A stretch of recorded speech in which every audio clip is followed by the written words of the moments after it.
آج خطبہ کا موضوع ذکر الہی۔ اللہ رب العالمین نے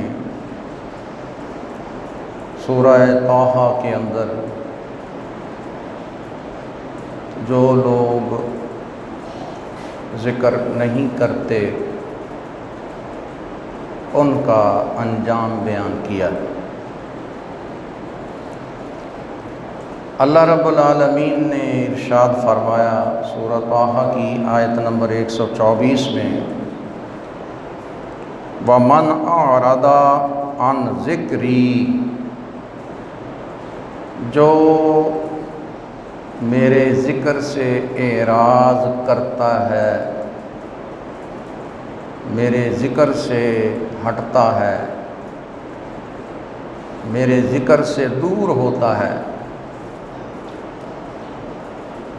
فَإِنَّ لَهُ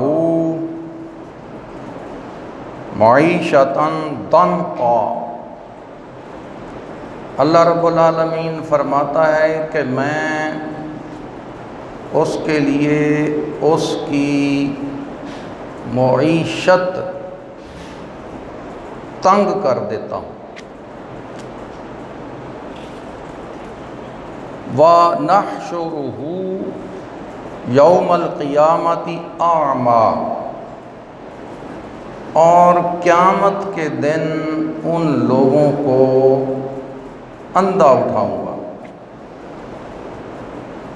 جو اللہ کے ذکر سے اعراض کرتے ہیں۔ اللہ پاک نے فرمایا کہ جو میرے ذکر سے اعراض کرتے ہیں تو ان کی معیشت تنگ کر دیتا ہوں۔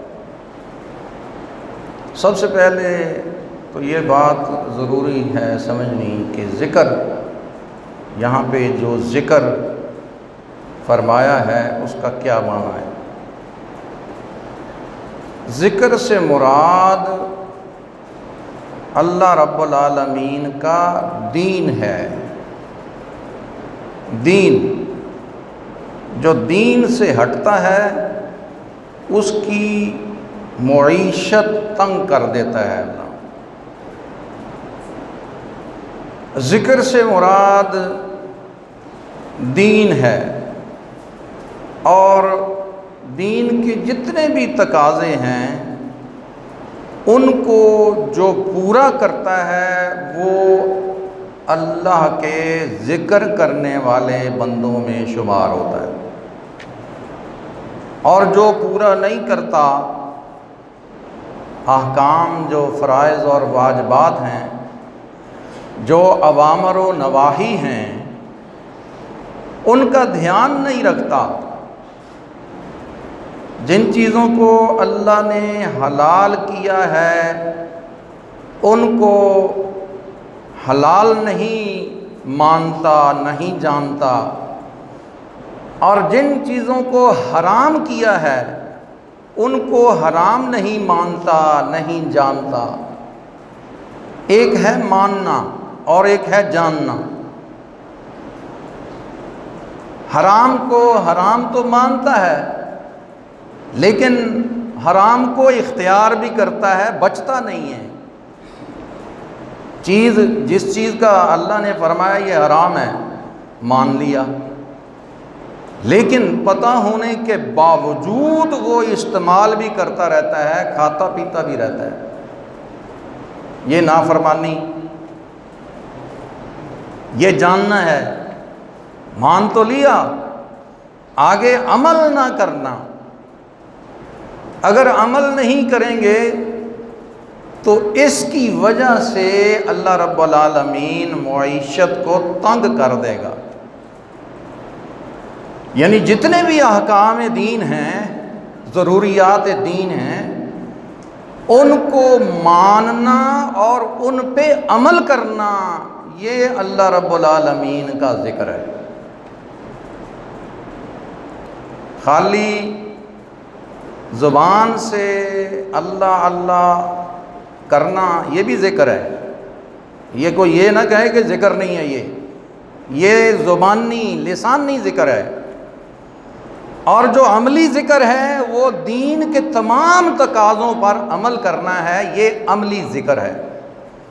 لسانی، جسمانی، عملی اور فکری ذکر کیا ہے کہ ہر وقت اس فکر میں رہنا کہ مجھ سے اللہ کی کوئی نافرمانی نہ ہو جائے، ہر وقت اس فکر میں رہنا کہ میں اللہ کی فرما برداری والا عمل کر لوں، مجھ سے کوئی شیطان کی رضامندی والا عمل نہ ہو جائے، میں اللہ کی رضا والا عمل کر لوں۔ یہ ہے فکری ذکر۔ ذکر کی بہت ساری قسمیں ہیں، ذکر کا مفہوم بہت وسیع ہے، ذکر کا معنی بھی بہت وسیع ہے اور ذکر کا مفہوم بھی بہت وسیع ہے، اور بعض لوگوں نے صرف اس کو زبان سے ذکر جو ہے مان لیا۔ نہ، ایک ہی معنی نہیں ہے۔ ذکر کا ایک معنی اگر استعمال کریں گے تو باقی تمام چیزیں جو ہیں وہ رہ جائیں گی۔ اس لیے ذکر سے مراد دین ہے اور دین کی ضروریات ہیں، اور ضروریات میں کیا ہے؟ حلال، حرام، جائز، ناجائز، فرائض، واجبات، حقوق حقوق العباد، بندوں کے حقوق، والدین کے حقوق، اعزہ کے حقوق، رشتہ داروں کے حقوق، اساتذہ کے حقوق، ہمسایوں کے حقوق۔ اگر کوئی مالدار ہے اور اس کے کچھ ملازم ہیں تو ملازموں کے حقوق، اور ملازموں پر مالکوں کے حقوق، والدین پر بچوں کے حقوق اور بچوں پر والدین کے حقوق۔ یہ تمام چیزیں مل کر یہ دین بنتا ہے۔ یہ فقط مسجد بنا کے مسجد میں آ کے نماز پڑھ لینا یہ دین نہیں ہے پورا، یہ دین کا ایک جز ہے، ایک حصہ ہے۔ نعوذ باللہ، میرا مقصد یہ نہیں ہے کہ نماز دین نہیں ہے، نماز بھی دین کا ایک حصہ ہے، ایک جز ہے، ایک جز۔ اور جو زبان سے ذکر ہے یہ بھی دین کا ایک جز ہے، ایک جز۔ اگر کوئی بندہ صرف ایک جز پہ عمل کرتا رہے اور اکثر کو چھوڑ دے تو پھر کامیابی نہیں ہے۔ کامیابی اس میں ہے کہ اکثر پر عمل کرتا رہے اور بھولے سے یا نادانستہ طور پہ یا کوئی عمل ایسا ہے کہ جس کی اس میں طاقت نہیں ہے، اور وہ تو عمل واجب بھی نہیں ہے نا جس کی طاقت نہیں۔ اب دیکھیں اللہ رب العالمین نے اتنا ہی عمل کا حکم دیا ہے کہ جتنی کسی کے اندر طاقت ہے۔ اب یہ تو تھا ذکر کا مسئلہ۔ معیشت کا معنی بھی سمجھ لیں۔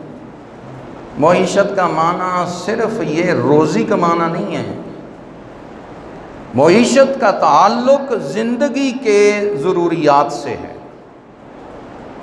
اور زندگی کی ضروریات جو ہیں وہ کتنی ہیں؟ پہلے بھی ایک دفعہ بتایا میں نے، یاد ہے کسی کو؟ تھوڑی سی ہیں یار، زیادہ نہیں ہیں، لکھاں کروڑاں کوئی نہیں، اوے دا بھی کوئی نہیں، 10 بھی نہیں ہیں، 8 بھی نہیں ہیں، 7 بھی نہیں ہیں، 5 بھی نہیں ہیں، 4 بھی نہیں ہیں، صرف 3 ہیں ضروریات زندگی۔ کتنی ہیں؟ بڑا ہی آسان ہے یار، یہ کوئی مشکل ہے؟ آپ کے جسم میں 20 انگلیاں ہیں، 10 ہاتھوں کی اور 10 پیروں کی، یہ یاد رہتی ہیں آپ کو،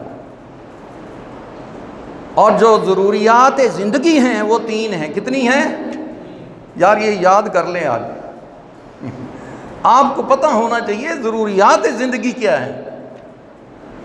ضروریات زندگی ہیں نان، نفقہ اور سکنا۔ نان، نفقہ، اور نان سے مراد کھانا پینا، کھانے پینے کی چیزیں، اور نفقہ یہ کپڑا پہننا۔ اور سکنا رہنے کی جگہ، رہائش، یہ ضروریات زندگی ہیں۔ 3 چیزیں ہیں۔ ضروریات زندگی کتنی ہیں؟ کون بتائے گا؟ کون کون سی ہیں؟ کھانا پینا، ایسے اردو میں یاد کر لیں جو آسان ہے آپ کو۔ کھانا، روٹی، کپڑا اور مکان ہے۔ دیکھو کہ کڈا بڑا نعرہ سی، یہ نعرہ یاد رکھیں، روٹی، کپڑا اور مکان، 3 چیزیں۔ یہ صحیح بات، یہ نعرہ تو صحیح ہے بالکل۔ یہ 3 چیزیں ضروریات زندگی میں سے۔ اللہ رب العالمین فرماتا ہے کہ جو میرے دین سے دور ہوتا ہے میں اس کی یہ 3 چیزوں میں برکت ختم کر دیتا ہوں۔ کیا؟ برکت ختم کر دیتا ہوں۔ کھائیں پئیں گے تو بھوک ختم نہیں ہوگی، حرص رہے گی۔ زندگی کی رزق کی تمام اتنی زیادہ لگا دوں گا کہ بہت کما کے بھی کوئی حال نہیں، رو پیٹ کے دکھائیں گے، بھوکے مر گئے ہیں، بالکل کوئی شے نہیں۔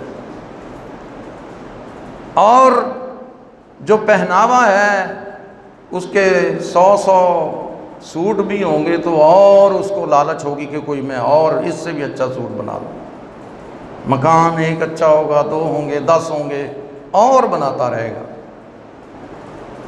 لیکن جتنے زیادہ بھی ہوں گے ان کے اندر اللہ برکت نہیں دے گا، اس بندے کو چین نہیں آئے گا، سکون نہیں ملے گا۔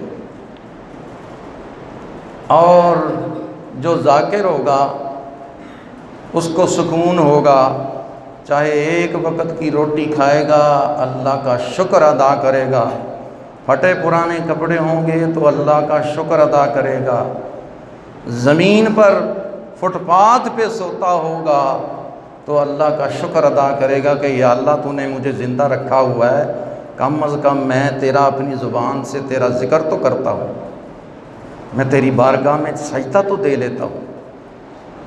تو ایسا بھی اللہ تعالیٰ قناعت ان لوگوں کو عطا کرتا ہے جو اللہ کے دین سے ہٹتے نہیں ہیں، اور جو ہٹ جاتے ہیں ان کے پاس بہت کچھ ہونے کے باوجود کچھ نہیں ہوتا، بے چین رہتے ہیں، ساری ساری رات نیند نہیں آتی، بڑا بڑا مال ہے، بڑی بڑی دولتیں ہیں، بڑے بڑے انبار ہیں، یہ بھی بہت بڑی آزمائش ہے۔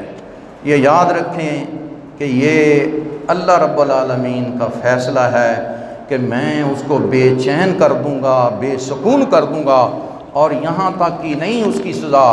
اللہ رب العالمین فرماتا ہے نحشرہ یوم القیامت اعمیٰ، قیامت کے دن ہم اس کو اندھا اٹھائیں گے۔ اللہ رب العالمین فرماتا ہے کہ میں قیامت کے دن اس کو اندھا اٹھاؤں گا۔ تو جب وہ بندہ اندھا اٹھے گا تو اللہ کی بارگاہ میں عرض کرے گا کہ یا اللہ دنیا میں تو میں دیکھتا تھا، تو اللہ رب العالمین فرمائے گا کہ میری نشانیاں جب تیرے پاس آئی تھیں تو تو نے جھٹلایا تھا، میرے دین سے ہٹ گیا تھا، میرے دین کو دھتکارتا رہا، تو نے دنیا میں مجھے بھلا دیا، نہ دیکھا میرے دین کو، اس لیے تجھے بھی اس وقت قیامت کے دن تجھے بھلا دیا گیا۔ اللہ تعالیٰ اس کی طرف نظر رحمت نہیں کرے گا۔ میرے دوستو، ہم نے اس آیت مبارکہ میں سے یہ بات سیکھی ہے کہ اگر دین پر چلتے رہیں گے تو ہماری عاقبت بھی اچھی ہوگی، اس دنیا کی زندگی بھی اچھی ہوگی، آخرت کی زندگی بھی اچھی ہوگی، قبر کی زندگی بھی اچھی ہوگی، اس دنیا میں بھی سکون اور چین رہے گا اور پریشانی نہیں ہوگی۔ اور جو دین سے ہٹے گا، اللہ کے ذکر سے ہٹے گا، پھر اللہ رب العالمین نہ اس دنیا میں اس کو چین، نہ اس دنیا میں اس کو چین دے گا۔ وہ ایک شعر بہت مشہور ہے، آپ سنتے ہیں، نہ دنیا سے، نہ دولت سے، نہ گھر آباد کرنے سے تسلی دل کو ہوتی ہے، خدا کو یاد کرنے سے۔ اللہ رب العالمین ہمیں اپنے پیارے حبیب کریم علیہ الصلاۃ والسلام کے دین کو سمجھ کے اس پہ عمل کرنے کی توفیق عطا فرمائے۔ وما علیہ الا البلاغ، سنت ادا۔